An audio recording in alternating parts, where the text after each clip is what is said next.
बस नोटिफिकेशन के लिए हम लोग एकत्रित हुए थे।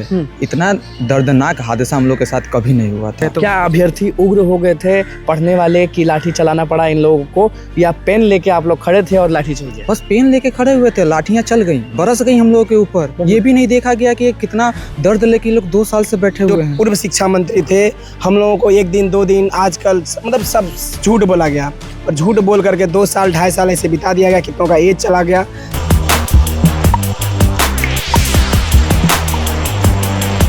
देखिए, शिक्षा मंत्री के आवास के बाहर खड़े हैं और हमारे साथ सारे भाई हैं, शिक्षक अभ्यर्थी हैं, TRE 4 वाले हैं जो कल भरदम पिटाए हैं। नमस्कार, मैं हूं अनुकुल तिवारी और आप वॉइस अब देखते। सबसे पहले आप सबको क्लियर कर देते हैं कि हम कल वहां नहीं थे क्योंकि हमारी खुद की बहन की शादी थी, इसलिए नहीं थे। नहीं तो ऐसा कोई आंदोलन नहीं है जो हम छोड़ते हैं या फिर हम दिखाना छोड़ते हैं। सारे लोग हैं। सबसे पहले तो बहुत सौभाग्य वाले हैं जो शिक्षा मंत्री के घर के बाहर खड़े हैं। पुराने शिक्षा मंत्री के घर के बाहर क्या होता था वो आप अच्छे से जानते हैं। आपसे पूछते हैं कि कल जो भी दृश्य दिखा, कभी ऐसा नहीं हुआ था कि माथा फोड़ दिया, बहुत मारा, कभी नहीं हुआ। चाहिए क्या था आप लोग? वही चीज़, नोटिफिकेशन। बस नोटिफिकेशन के लिए हम लोग एकत्रित हुए थे। इतना दर्दनाक हादसा हम लोग के साथ कभी नहीं हुआ था। दिक्कत हुआ, दर्द हुआ, बहुत परेशानियां हुई। किसी का पैर टूटा, किसी का हाथ टूटा, किसी का सर फूटा। बताइए क्या हम लोग मांग कर रहे हैं? तो क्या अभ्यर्थी उग्र हो गए थे पढ़ने वाले की लाठी चलाना पड़ा इन लोगों को, या पेन लेके आप लोग खड़े थे और लाठी चल गया? बस पेन लेके खड़े हुए थे, लाठियां चल गई, बरस गई हम लोगों के ऊपर। ये भी नहीं देखा गया कि कितना दर्द लेके लोग 2 साल से बैठे हुए हैं। काश एक बार ये भी देख लिए होते लोग जिन्होंने हम लोग एकदम जिन्होंने हम लोग के ऊपर लाठी चलाया। क्या वो लोग भी तो पढ़ाई करके ही पहुंचे हैं? बच्चे, उनके भी बच्चे हैं। अच्छा, यहाँ आने का कारण क्या है? ये जो आवास है वो शिक्षा मंत्री का आवास है। माननीय शिक्षा मंत्री महोदय जी बहुत अच्छे इंसान हैं। हम लोग को उनसे उम्मीदें हैं कि वो हम लोग का जो सूखा पड़ा है ना 2 साल का, वो सूखा बहुत जल्द दूर कर दें, मिटा देंगे। पुराने शिक्षा मंत्री जो थे वो आसपास भटकने नहीं देते थे, ना तो मीडिया को ना तो लोग को। अभी अगर उनका आवास रहता तो आप लोग को, हमको लगता है कि उठा के कहीं फेंक दिया जाता। देखिए, हम लोग 2 सालों से पुरानी शिक्षा मंत्री से सुनील कुमार से मिलना चाहे, आजकल करके क्या याद, मिलने ही नहीं देते थे। ये तो हम लोग का भाग है, बुलाए हैं और बोले हैं कि आप लोग आइए, आप लोग का जो भी डिमांड है वो पूरा किया जाएगा। कम से कम समय दीजिए, 1 से 2 दिन 3 दिन जो भी है। और हम लोग समय इसलिए कि नए बने हैं, इसीलिए विभाग और TRE 4 सबको नहीं ना समझ में आएगा। TRE 4 के लिए तो अब नए शिक्षा मंत्री बने, वो सौभाग्य है कि ऐसे शिक्षा मंत्री बने हैं। और हम लोग उनसे चाहते हैं कि TRE 4 का नोटिफिकेशन दे दीजिए।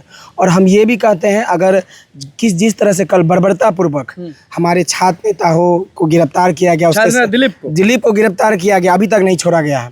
और 3 साथी को जो TRE 4 के अभ्यर्थी हैं उनको भी गिरफ्तार किया गया और अभी तक नहीं छोड़ा गया। 4 लोग हैं टोटल कितने लोग हैं? 4 लोग हैं अभी, 4 लोग अभी तक हैं और छोड़ा नहीं गया है। तो हम लोग शिक्षा मंत्री से भी बोलने आए हैं कि सर उनको रिहा करवाइए। और TRE 4 का जो सूखा पड़ा हुआ है 2 सालों से, जैसे विगत जो पूर्व शिक्षा मंत्री थे, हम लोगों को 1 दिन 2 दिन आजकल मतलब सब झूठ बोला गया, और झूठ बोल करके 2 साल 2.5 साल ऐसे बिता दिया गया, कितनों का एज चला गया। अब ऐसे लोग हैं जो अब 1 साल 2 साल के लिए बस एज में मतलब वैकेंसी नहीं आएगी तो क्या करेंगे? TRE 4 के लिए नीतीश कुमार हो या सम्राट चौधरी जैसे युवा नेता, ये भी बहुत लिखते थे, लेकिन अब तो खुद मुख्यमंत्री बन गए हैं। इनको भी अब चाहिए कि TRE 4 पे जो है एक्शन ले। और ये हम बता दे रहे हैं, जहाँ से मीडिया के द्वारा जो है या पेपर में सोर्सेस के द्वारा जो ये खबर आ रही है PT मेंस की बात, तो PT मेंस के लिए भी हम लोग इस चीज़ के लिए राजी नहीं है। TRE 1 TRE 2 TRE 3 में जिस तरह से एकल परीक्षा हुई, वही PT मेंस करना है तो आप BPSC मेन परीक्षा में करिए। PT मेंस अगर करना, PT मेंस सब लोग नहीं डरते हैं। आप सैलरी KBS NBS वाला दीजिए। PT मेंस TRE 4 एक खुद में जो है PT मेंस ही है। मेंस है अगर कहें तो। देखिए, खुद देखिए, मेंस इसलिए बोल रहा है कि PT मेंस है क्योंकि हम लोग BEd करते हैं 2 साल, BEd करने के बाद CTET पास करते हैं, STET पास करते हैं, उसके बाद BPSC का एग्जाम देते हैं, उसके बाद ही हम लोग शिक्षक बनते हैं। बिल्कुल। क्या लगता है 4 लोग आपके जो गिरफ्तार हुए हैं उनको पुलिस रिहा करेगी कि नहीं करेगी? और शिक्षा मंत्री आवास पर बुलाए हैं 2 बजे आपको, तो सुनेंगे या बस वही झूठे शिक्षा मंत्री याद हैं कि भूल गए? देखिए, पहले वाला जो शिक्षा मंत्री थे पूर्व, वह तो बहुत हम लोग के थके थे, 7 दिन करके उससे मिलना भी बहुत मुश्किल काम था। लेकिन ये नया जो शिक्षा मंत्री मिले हैं ना, इससे बहुत उम्मीद है और बहुत अच्छे इंसान भी है। जहाँ तक हम लोग आवाज पर खड़े हैं, जो भी डिमांड आप करेंगे, जो भी कल आप लोग के साथ हादसा हुआ, हादसा ही कहेंगे बहुत बड़ा, तो क्या लगता है जो मंत्री हैं वो समझेंगे, सुनेंगे? सर तो इसी बात के लिए भेंट करने के आए हैं, जो भी छात्र 4 को अभी अरेस्ट है उनको रिहा कर दिया जाए, इसी बात को लिए। कुछ कहना चाहता है?